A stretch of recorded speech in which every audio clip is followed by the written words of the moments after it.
అధిరోహించిన పిన్న వయస్కుడిగా యశ్వంత్. అక్కడ city CP CV Anand photo ప్రదర్శన. మౌంటనీర్ స్వస్థలం మహబూబాబాద్ జిల్లా. గురిచండ్ శిఖరంపై కొత్వాల్ చిత్రం. ఆ పట్టుదల ఆకట్టుకుంది. స్వతహాగా స్పోర్ట్స్ మ్యాన్ అయిన ఆనంద్ను యశ్వంత్లోని పట్టుదల ఆకట్టుకుంది.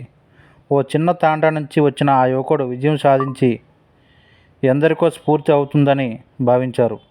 దీంతో రాష్ట్ర గవర్నర్ కార్యాలయంతో పాటు మరికొందరికి సిఫార్సు చేసి యశ్వంత్కు ఆర్థిక సహాయం అందజేశారు. అప్పటి నుంచి ఆనంద్ను శ్రేయోభిలాషిగా భావిస్తున్న ఆ యువకుడు పర్వతారోహణకు వెళ్లే ముందు ఆయన్ని కలిసి సలహాలు సూచనలు తీసుకున్నారు. ఆ లక్ష్యం పూర్తి చేసుకుని వచ్చిన తర్వాత కూడా ఆనంద్ను కలిసి తన అనుభవాలు, ఎదురైన సవాళ్లను వివరిస్తుంటారు. ఈ నేపథ్యంలో గత నెల 4 నుంచి 16 రోజుల పాటు సాగిన పర్వతారోహణలో భాగంగా అరుణాచల్ ప్రదేశ్లోని అతి ఎత్తైన మౌంట్ గురిచండ్ను అధిరోహించారు.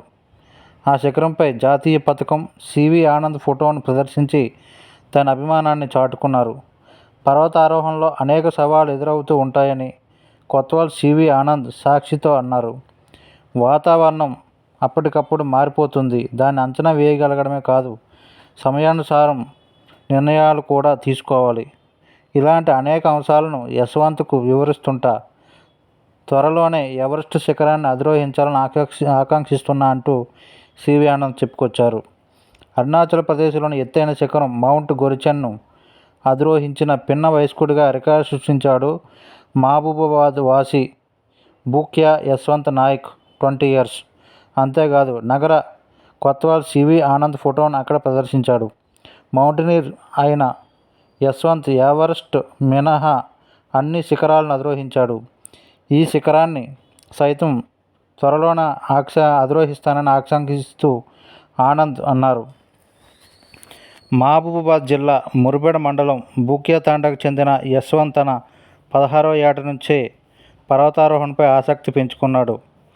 భువనగిరిలోని రాక్ క్లైంబింగ్ స్కూల్తో పాటు సిక్కింలోని Indian Himalayan centre for adventure and eco tourism శిక్షణ పొందాడు. పేద కుటుంబంలో పుట్టిన యశ్వంత్ ఎవరెస్ట్ శిఖరాన్ని అధిరోహించడమే తన లక్ష్యంగా నిర్ధారించుకొని ఆ దిశగా కృషి చేస్తున్నాడు. అందులో భాగంగా ఇప్పటికే అనేక శిఖరాలను అధిరోహించిన యశ్వంత్ ఆర్థిక సాయం కోసం అనేక మందిని సంప్రదించాడు. సివి ఆనంద్ అవినీతి నిరోధక శాఖ డీజీగా పనిచేస్తుండగా ఆయన కలిశారు. లక్ష్యాన్ని వివరించిన యశ్వంత్ తాను ఎదుర్కొంటున్న ఇబ్బందులను ఆయన దృష్టికి తీసుకొని వెళ్లారు.